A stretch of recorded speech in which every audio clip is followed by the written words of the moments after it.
সময় আসছে পালা বদলের মাঝে, এবার কথায় নয় পরিচয় হবে কাজে।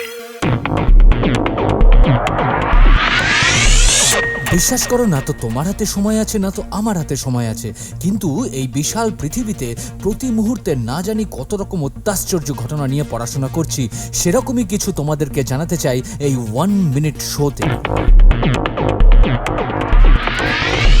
প্রাচীনকাল থেকে মানব শারীরবিদ্যা নিয়ে নানা রকম গবেষণা চলে আসছে। প্রাচীনকাল থেকেই আসলে মানুষের শারীরবৃত্তীয় গঠন এবং মানুষের বিভিন্ন ধরনের চারিত্রিক বৈশিষ্ট্য এগুলোকে নিয়ে অনেক বেশি কৌতূহল তৈরি হয়েছিল খুব স্বাভাবিকভাবেই।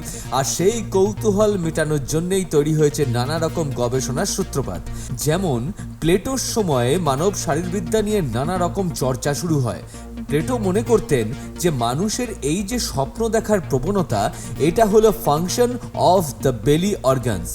মানে তিনি বোঝাতে চাইলেন যে লিভার হলো আমাদের শরীরে এমন একটা অঙ্গ যেটা কিনা বিভিন্ন রকম স্বপ্নের সূত্রপাত ঘটায়। লিভারকে তিনি নাম দিয়েছিলেন বায়োলজিক্যাল সিট অফ ড্রিমস।